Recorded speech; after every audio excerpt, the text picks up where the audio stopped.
तो आज हम पढ़ेंगे सूचना का अधिकार अधिनियम 2005। तो सूचना का अधिकार अधिनियम 2005 किस उद्देश्य की प्राप्ति के लिए अधिनियमित किया गया था? तो यह किस उद्देश्य की प्राप्ति के लिए अधिनियमित किया गया था? प्रत्येक लोक प्राधिकारी के कार्यकरण में पारदर्शिता और उत्तरदायित्व के संवर्धन के लिए और केंद्रीय सूचना आयोग एवं राज्य सूचना आयोग का गठन करने के लिए। तो ए और बी दोनों सही हैं। सूचना का अधिकार अधिनियम 2005 निम्नलिखित उद्देश्यों की प्राप्ति के लिए किया गया था। कौन कौन सी? प्रत्येक लोक प्राधिकारी के कार्यकरण में पारदर्शिता और उत्तरदायित्व के संवर्धन के लिए, लोक प्राधिकारियों के नियंत्रणकारी सूचना तक पहुंच सुनिश्चित करने के लिए, नागरिकों के सूचना के अधिकार की व्यवहारिक शासन पद्धति स्थापित करने के लिए, एक केंद्रीय सूचना आयोग तथा राज्य सूचना आयोग का गठन करने और उनसे संबंधित या उनके अनुषंगिक विषयों का प्रबंध करने के लिए अधिनियमित किया गया था। नेक्स्ट क्वेश्चन है कि सूचना का अधिकार अधिनियम 2005 का उद्देश्य क्या है? तो इसका उद्देश्य क्या है? तो उपरोक्त सभी हैं। कौन कौन से?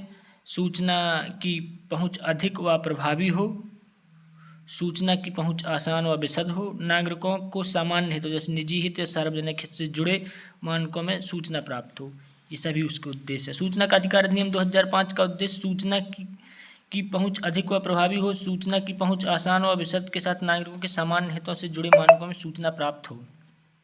इसके बाद नेक्स्ट देखेंगे। तो नेक्स्ट है सूचना का अधिकार अधिनियम 2005 लागू होता है। कहाँ होता है? तो यह संपूर्ण भारतवर्ष में लागू होता है। प्रश्नकाल में सूचना का अधिकार अधिनियम 2005 इस अधिनियम की धारा 1-2 के अनुसार जम्मू कश्मीर के सिवाय अतिरिक्त संपूर्ण भारत में लागू होता है, किंतु जम्मू कश्मीर पुनर्गठन अधिनियम 2019 की अनुसूची 5 द्वारा धारा 1-2 के से जम्मू कश्मीर के सिवाय शब्दों का लोप कर दिया गया। अतः वर्तमान में जम्मू कश्मीर पर भी सूचना का अधिकार अधिनियम 2005 लागू होता है। निम्न में से कौन सूचना का अधिकार अधिनियम 2005 के तहत सूचना की परिभाषा के अंतर्गत नहीं आता? तो कौन नहीं आता है? फाइल टिप्पण और सब कुछ आता है। किसी भी इलेक्ट्रॉनिक रूप से डेटा सामग्री और लॉग पुस्तिका और परिपत्र पर जो फाइल टिप्पण है वो नहीं आता है इसके तहत। सूचना का अधिकार अधिनियम 2005 के तहत सूचना की परिभाषा के अंतर्गत फाइल टिप्पण नहीं आता है, जबकि अन्य तीनों विकल्प अर्थात किसी भी इलेक्ट्रॉनिक रूप से डेटा सामग्री, लॉग पुस्तिका और परिपत्र आते हैं। तो फाइल टिप्पण वहाँ नहीं आता है। ठीक, ये क्वेश्चन आ चुका है एक बार, इसको अच्छे से देख लेना। निम्न में से किसे सूचना की प्रकटीकरण से छूट है? तो किसे है? विदेशी सरकार से विश्वास में प्राप्त सूचना जो भारत की संप्रभुता और अखंडता पर प्रतिकूल प्रभाव डालेगी, सूचना जिसका प्रकटीकरण किसी व्यक्ति के जीवन को खतरा पहुंचाएगा। तो उपरोक्त सभी है। ठीक, तो सूचना के अधिकार अधिनियम की धारा 8, कौन सी धारा? धारा 8 के अंतर्गत विदेशी सरकार से विश्वास में प्राप्त सूचना जो भारत की संप्रभुता और अखंडता पर प्रतिकूल प्रभाव डालेगी तथा सूचना जिसका प्रकटीकरण किसी व्यक्ति के जीवन पर खतरा पहुंचाएगा आदि सभी को सूचनाओं के प्रकटीकरण से छूट है। तो इस प्रकार की सूचना नहीं मिल पाएगी। सूचना का अधिकार अधिनियम के प्रावधानों के तहत भारत का कोई भी नागरिक डैश से जानकारी का अनुरोध कर सकता है। तो किससे कर सकता है? लोक प्राधिकरण से कर सकता है। सूचना का अधिकार अधिनियम के प्रावधानों के तहत भारत का कोई भी नागरिक लोक प्राधिकरण से जानकारी का अनुरोध कर सकता है। कौन सी जानकारी को सूचना का अधिकार आरटीआई अधिनियम के तहत साझा नहीं किया जा सकता? बौद्धिक संपदा के बारे में जानकारी या विदेशी सरकारों से प्राप्त सूचना? तो किसके बारे में नहीं किया जा सकता? ए और बी दोनों। न बौद्धिक संपदा के बारे में जानकारी प्राप्त की जा सकती है और ना ही विदेशी सरकारों से सूचना के प्राप्त में। तो सूचना का अधिकार अधिनियम 2005 के अंतर्गत बौद्धिक संपदा के बारे में जानकारी तथा विदेशी सरकारों से प्राप्त सूचना को साझा नहीं किया जा सकता। सूचना का अधिकार किसको प्राप्त होगा? तो है किसको प्राप्त होगा? सभी नागरिकों को प्राप्त होगा। सूचना का अधिकार अधिनियम की धारा 3 के अनुसार इस अधिनियम के उपबंधों के अधीन रहते हुए सभी नागरिकों को सूचना का अधिकार प्राप्त होगा। सूचना का अधिकार आरटीआई अधिनियम 2005 के तहत लोक प्राधिकरणों के दायित्वों को डैश में वर्णित किया गया है। तो किसमें वर्णित किया गया है? धारा 4 के 1 उपखंड 1 में वर्णित किया गया है। सूचना का अधिकार आरटीआई अधिनियम 2005 के तहत लोक प्राधिकरणों के दायित्वों को धारा 4 उपखंड 1 में वर्णित किया गया है। सूचना का अधिकार अधिनियम 2005 की धारा 7 के अंतर्गत यदि मांगी गई जानकारी का संबंध किसी व्यक्ति के जीवन या स्वतंत्रता से है तो वह सूचना अनुरोध प्राप्त करने होने के कितने समय के भीतर उपलब्ध कराई जाएगी। तो कितने समय, 48 घंटे के अंदर उपलब्ध कराई जाएगी सूचना। ठीक।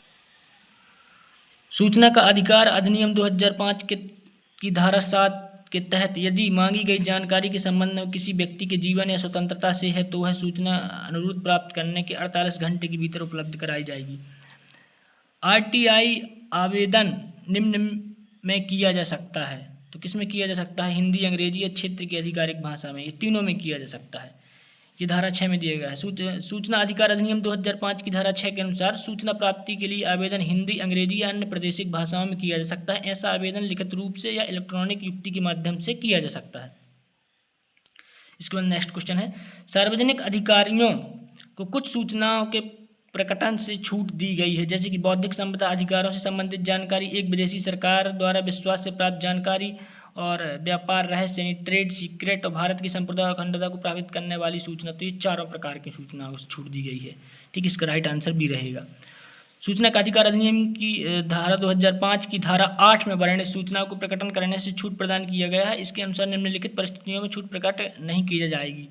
जिसका नंबर 1, जिसका प्रतिकूल प्रभाव भारत की प्रभुता और अखंडता, राज्य को सुरक्षा या रणनीति, वैज्ञानिक और आर्थिक हित या विदेश से संबंध पड़े। नंबर 2, जिसके प्रकाशन को किसी न्यायालय या अधिकरण द्वारा निषिद्ध किया गया हो। नंबर 3, जिससे न्यायालय, संसद या किसी राज्य विधानमंडल के विशेष अधिकार भंग हो सकते हैं।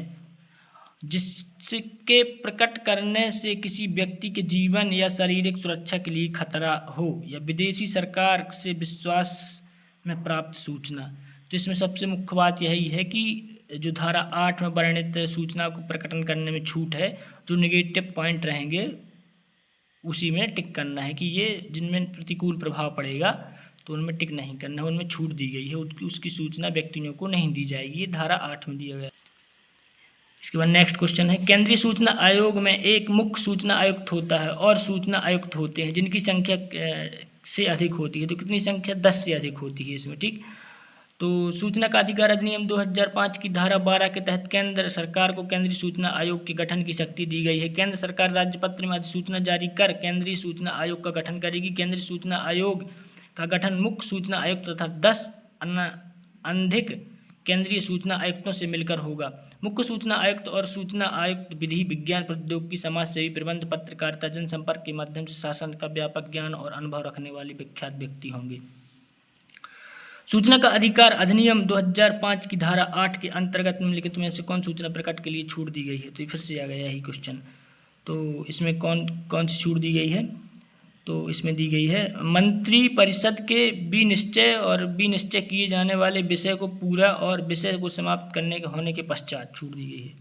तो धारा 8 के तहत मंत्री परिषद के विनिश्चय किए जाने और विषय को पूरा और विषय के समाप्त होने के पश्चात सूचना प्रकट किए जाने की छूट है।